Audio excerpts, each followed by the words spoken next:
Well, welcome back, my friends, to another rousing rendition of Choir Boys Outdoors. Now listen, the lockup on that Kydex, the fit is perfect. Love it. This is the Reiff Knives Vicon in Magna Cut with G10 handle scales. Guys, listen to me. My reviews are based on out of the box. So it's a very short term, very temporal review. What I am looking for is sharpness, comfort in hand, usability. And I don't say it a lot, I downplay it a lot, but we do look at the aesthetic, we do look at the fit and finish, but it's use and how easy is it to use. Now, certain knives I'm just drawn to. I like a good combat utility knife. Always have, always will. It's just something I like about it, right? It's badass looking. The thing with this knife is this. And this is the honest to God's truth. It weighs in at like 9.18 ounces. I could see this on a battlefield, or I could see this at a campfire on a hunting trip, EDC it at work.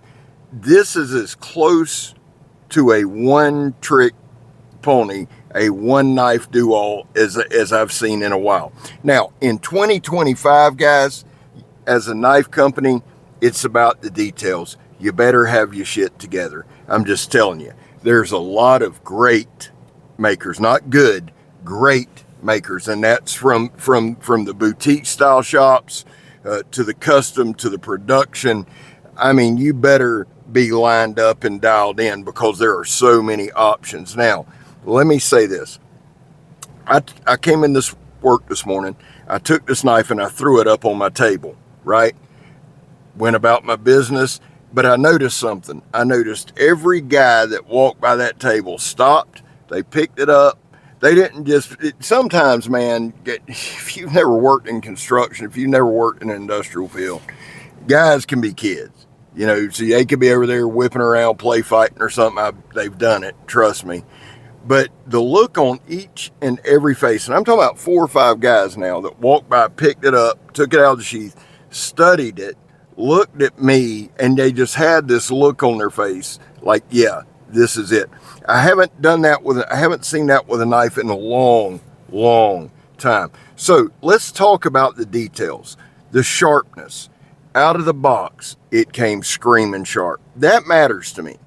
Because there are people who will say, and I understand it, hey, I sharpen my own knives, I put my own profile, all that. I get it, and I understand it. Some guys just are like, hey man, I want my shit on there, I'm gonna put it on there. But for the rest of us, we're gonna use the knife as is, right? So when you pull it out, you want it to be sharp. This thing was screaming sharp. That's the first thing I noticed. The second thing I noticed was the handle. It's G10, but if you notice, they put those diagonal lines all the way down it. And they're in there pretty good, and you can feel them. They're not just aesthetics. You can feel those diagonal lines. So you get a really good grip on it. And I don't know what it is. It's a simplistic fix, right? It's a simplistic thing on a knife to put the diagonal lines there on your handle, but it improves the grip. That was the second thing I noticed. The third thing I noticed was the 90-degree spine. Brother, let me tell you something. This thing is a flat-out flamethrower when you're striking a ferro rod. Now there we're cutting the sandblast hose. I've told y'all all about it. That's some tough shit to cut.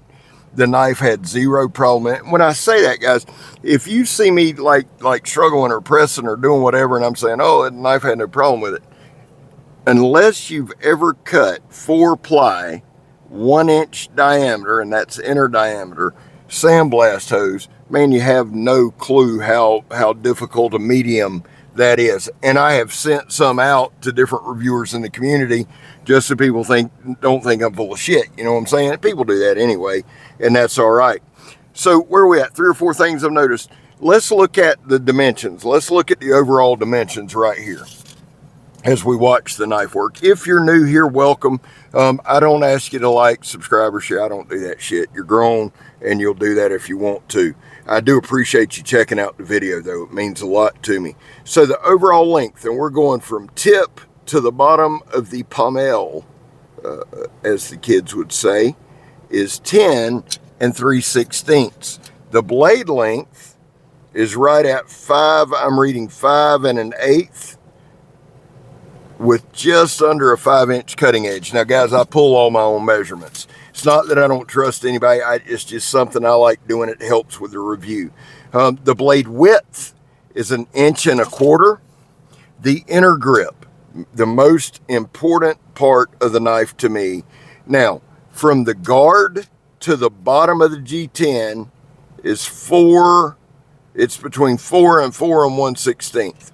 When you factor in that lanyard hole, which is built, it's purpose built, now you're going up to 4.5, which any hand in the world could hold. As far as a handle thickness, what do we have? Scabberdoodles. Looks like right at 3/4 at the palm swell. So overall, man, it's just, and it's gorgeous. They did it right. And I've gotten flack before. Oh, this guy loves every knife. Yes, I do. Every knife I show. But let's break that down. The knife has to have the details in it, right? And then, guys, I think sometimes people mistake my excitement for using a knife, getting into the knife, as me loving every knife. I can still be objective, right? The narration of the video is different. It just is, man. I'm usually fired up. I am this morning. I feel good. Now, notice this right here. I'm going to shut up during this.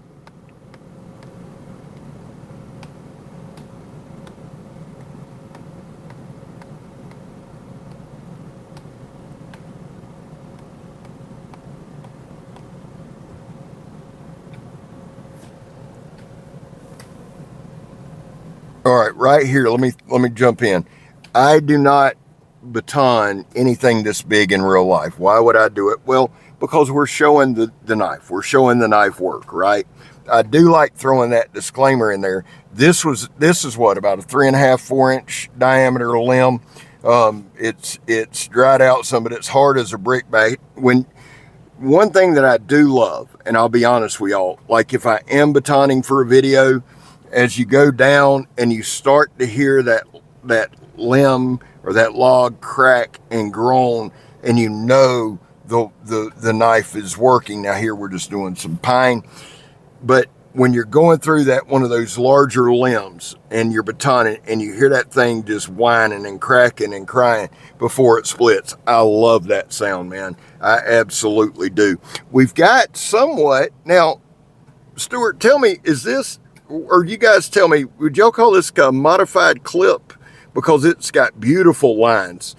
I'd call that a modified clip. I don't know if it's a drop point. It does have, looks like reinforcement down to the tip, which is nice. That's what I'm saying, guys. You could cut a steak or cut somebody with this thing. You know, you could stab a tire, stab a gut. You could do all that stuff. Or you could just go hunting and fishing. Or you could just go camping. I've got it with me today at work. Now let's look at this thing. This is after some use. That's just a gorgeous knife, dude. It's just a gorgeous knife. And when you get that overall length combined with the weight, the 9.18, and I don't know, guys, I don't know why that just strikes me.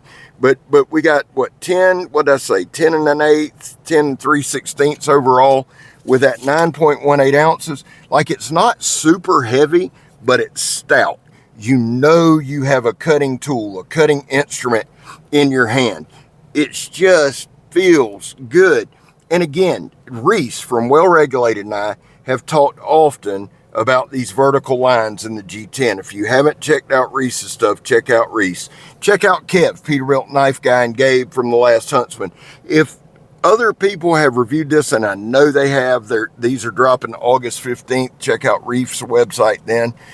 Put it in the comments. If you are a knife reviewer who has reviewed this knife, put it in the comments. I am not one of these guys who get all butt hurt when somebody advertises for their own channel.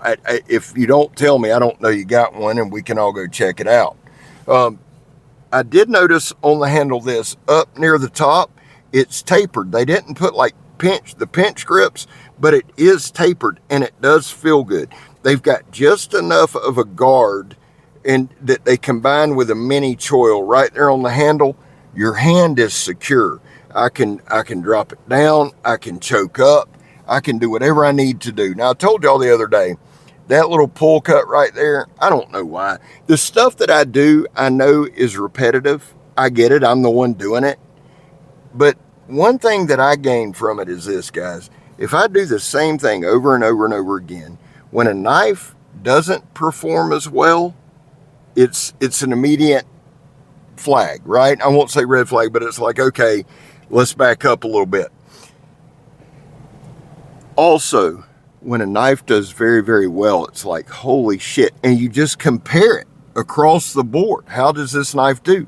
This knife, this Reiff Vicon, stands up against anything that I've done in a long time. It's got some aggressive jimping there on the back. It does have a sharpening choil. The pommel could double as a wig splitter. Here, we're shaving up some fat wood, going to a fire. Now, let me just say this.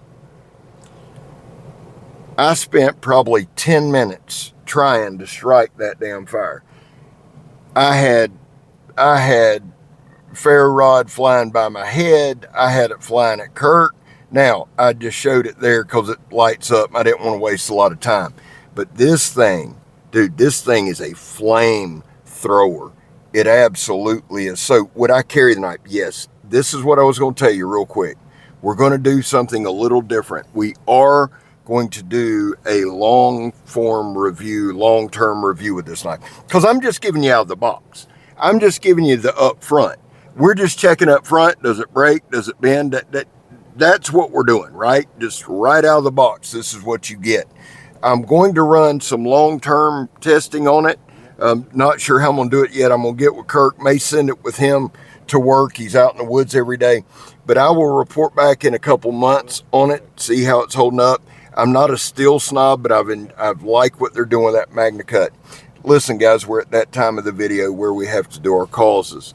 There was a time in this country where 22 veterans a day took their own life. That number's staggering in and of itself, but to know it goes up on holidays and weekends is crazy. That's why here on my channel, we focus on the number 0. Anything over 0 is simply unacceptable. Vets, we love you. You have a place here. Guys, listen, I'm scared. You're not. And we got